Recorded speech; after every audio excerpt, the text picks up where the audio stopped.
Es presidente de la Sociedad de Pediatría de Rosario y está en línea para charlar sobre este tema con la radio. Doc Guillermo Sisman en LT8 le habla. ¿Cómo anda? Buen día.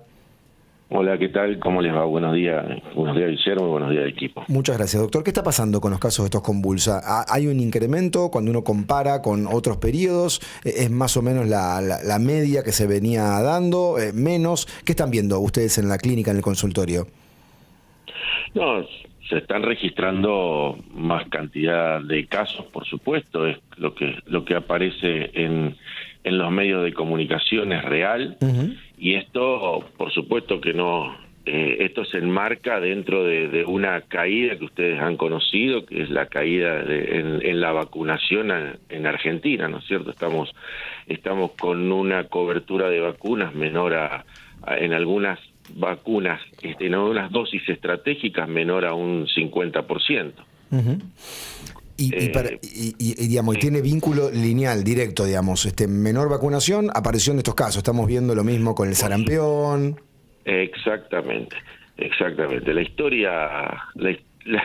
La historia ha demostrado que las vacunas han sido muy útiles para controlar enfermedades y en algunos casos, por supuesto, para erradicar enfermedades. Uh-huh. Hay datos según la Organización Mundial de la Salud que se estiman que en los últimos 50 años a nivel mundial, gracias a la inmunización, se han salvado o evitado 154 millones de vidas y datos del UNICEF muestran que 4,4 millones de vidas se evitan por año por la inmunización. O sea, más allá de esos datos y más allá de la evidencia científica robusta que hay sobre la inmunización, la historia misma lo cuenta y está al alcance de cualquier individuo que de nuestra generación y más grande, donde ha visto poliomielitis que se ha erradicado y un montón de enfermedades que han podido ser controladas mediante las vacunas. Uh-huh. Doctor, volviendo a la consulta inicial, el fenómeno sí. y el cuadro de la tos convulsa, digamos, ¿qué características tiene? No, el cuadro de tos convulsa es un cuadro respiratorio, afecta principalmente y es más grave, por supuesto, en niños más pequeños, en lactantes, que tiene un periodo de incubación y después puede hacer o no fiebre, es un cuadro infeccioso que puede hacer o no fiebre, no es el síntoma más característico, comienza con una tos, de esas toses que uno podría esperar en esta época del año, esas toses catarrales sí. que tienen que ver con cuadros virales comunes o con uh-huh. cuadros alérgicos, y que después se hace una tos que se llama quintosa y con un reprise, que es como un estridor inspiratorio, que bueno, y puede progresar hacia una insuficiencia respiratoria. ¿Puede ser un cuadro grave eventualmente?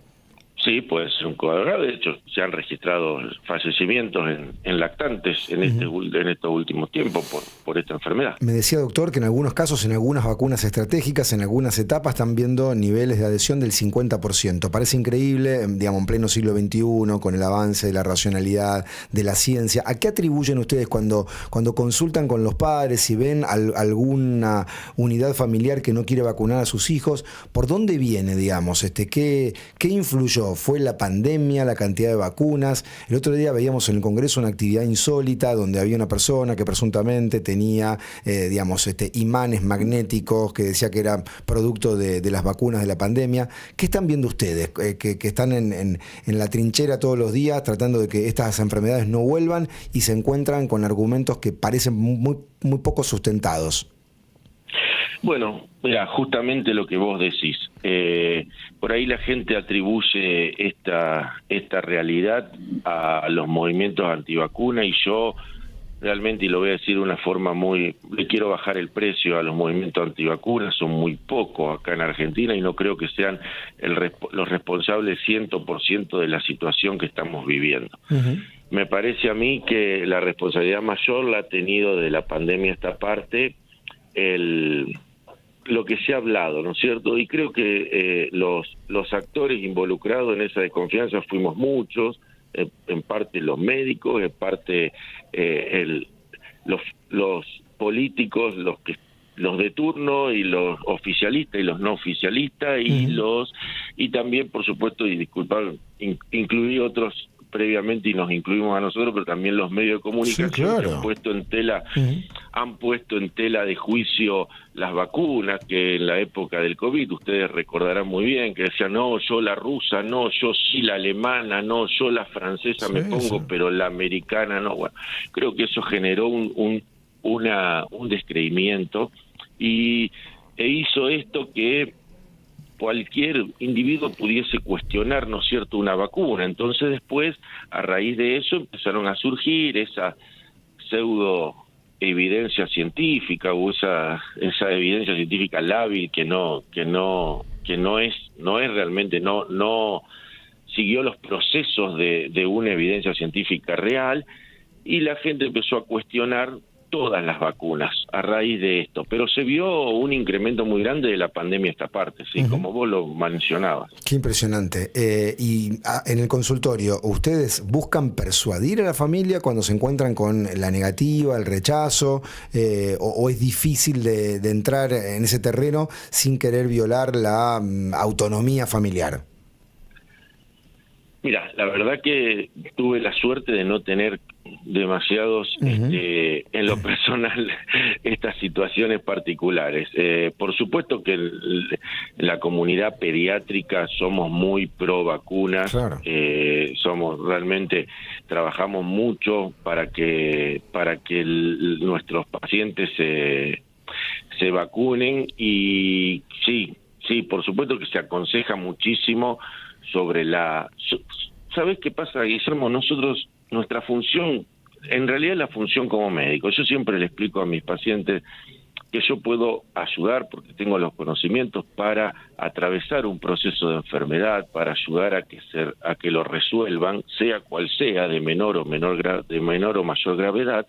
Uno ayuda a que ese proceso se supere y se supere bien, con mayor o menor intervencionismo, ¿no es cierto? Pero termina siendo el cuerpo el que recupera. Pero la verdad que nuestra mayor labor como médico, y sobre todo la nuestra, que es como pediatra, es la prevención. Nosotros tenemos que lograr adultos sanos, tenemos que aconsejar para que ese individuo que estamos atendiendo el día de mañana sea un adulto sano, o al menos que no acarree enfermedades que pueden ser evitables desde la niñez o desde la juventud. Entonces, trabajamos mucho con la prevención, y las vacunas es una herramienta fundamental en este tema de la prevención. Claro. Lo último, ¿qué sintió cuando vio esa actividad días atrás en el Parlamento, donde una legisladora invitó a una persona, presuntamente, con esos imanes, con la cuestión del magnetismo, que trata de instalar esta idea del efecto adverso de muchas vacunas? Cuando lo vio, ¿qué le generó, doctor? Y la verdad que me generó mucha tristeza y en algún punto bronca, pero sobre todo me parece, Guillermo, que lo más grave de esto, porque si no hubiese sido en el espacio que se hizo, quizás hubiese sido un paso de comedia. Total. Pero el problema es donde se realizó. Un espacio institucional, el Congreso de la República. Exactamente. Doctor, gracias por el testimonio en la radio. Le dejo un saludo. No, por favor, hasta luego, gracias a ustedes. El doctor Juan Pablo de Estefanis, el presidente de la Sociedad de Rosarina de Pediatría, hablando del incremento de casos de tos convulsa y la baja inmunización, la baja cantidad de vacunas que se están colocando a los infantes, producto de la decisión de los padres. En algunas vacunas, llega el